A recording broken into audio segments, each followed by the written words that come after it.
Jelang tutup tahun 2023, animo permohonan pengajuan paspor di Jawa Timur meningkat. Pemohon paspor diperkirakan akan terus meningkat karena momen Nataru berdekatan dengan Imlek dan Ramadan. Meningkatnya pembuatan paspor baru di kantor imigrasi kelas 1 TPI Tanjung Perak sepanjang tahun 2023 mencapai 118.223 pemohon.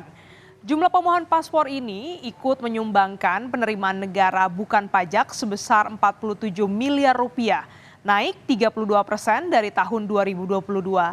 Dari data imigrasi kelas 1 TPI Tanjung Perak, permohonan pembuatan paspor lebih didominasi masyarakat yang akan menjalankan ibadah haji dan umroh.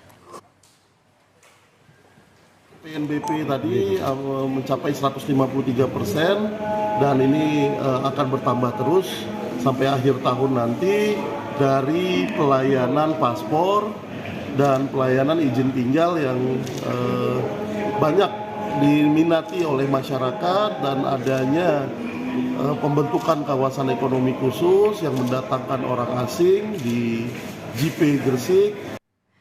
Nah, saudara, kalau biasanya Anda mengurus paspor atau dokumen lainnya membutuhkan fotokopi KTP sebagai salah satu syarat, per 1 Januari 2023, fotokopi KTP sudah tak lagi berlaku sebagai persyaratan berkas atau dokumentasi.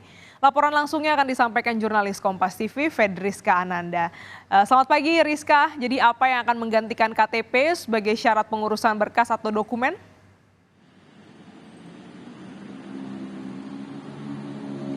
Nah, inilah yang saat ini masih di tengah dimatangkan ataupun dirampungkan oleh pemerintah, Glenis, di mana ini akan nanti ada kartu identitas digital. Kartu identitas digital ini sedikit berbeda dengan elektronik KTP yang selama ini kita miliki, di mana kalau misalkan kita menggunakan elektronik KTP ini harus memfotokopi begitu ya ketika harus mengurus dokumen-dokumen administratif lainnya.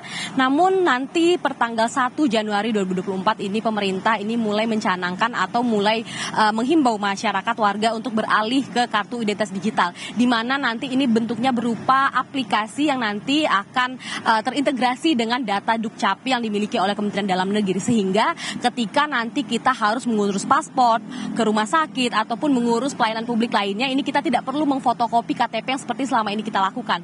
Nanti kita akan terintegrasi dengan sebuah aplikasi yang bernama Kartu Identitas Digital ini, yang saat ini masih dikembangkan, masih dimatangkan sebelum nanti akan di-launching ataupun akan resmi digunakan pada tanggal 1 Januari ini. Nah, bagaimana nanti bentuk dari kartu identitas digital ini? Apakah nanti akan menggantikan sepenuhnya eKTP? Ini tentu tidak, karena memang sifatnya hanya melengkapi dari kartu KTP elektronik yang kita miliki saat ini, di mana nanti aplikasi ini akan berupa barcode begitu ya. Jadi ketika kita mengurus dokumen-dokumen administratif pelayanan publik, nanti kita hanya akan menunjukkan barcode ini kepada petugas yang yang akan mengurus terkait dengan dokumen-dokumen kita, di mana nanti akan ada semacam mesin reader gitu ya, membaca barcode ini untuk mengidentifikasi, autentifikasi dan juga keabsahan dokumen yang kita miliki. Nah, bagaimana cara untuk kemudian meregistrasi dan juga menggunakan aplikasi ini nanti? Nah, kita semua nanti bisa menggunakan ataupun mengunduh di platform ataupun App Store dari masing-masing smartphone kita, dan kemudian nanti tinggal meregistrasi dengan cara kemudian memasukkan nomor NIK kita, dan kemudian nanti kemudian membuat akun, dan nanti akan diberikan semacam password begitu ya. Nanti kemudian nanti akan berupa barcode yang kemudian akan kita tunjukkan kepada para petugas. Jadi memang kemudian kita beralih ke digital, tidak harus memfotokopi KTP seperti yang selama ini kita lakukan, tidak perlu mengantri. Jadi dengan menggunakan kartu identitas digital ini, semua data dokumen kita ini akan terintegrasi dalam satu aplikasi ini, dan kemudian tentu ketika memasuki masa-masa ataupun transformasi digital ini, kita juga tentu harus berhati-hati, tidak memberikan password sembarangan, dan juga terkait dengan keamanan cyber yang juga harus dijamin oleh pemerintah. Glenis. Baik, terima kasih jurnalis Kompas TV, Fedriska Ananda atas laporan Anda.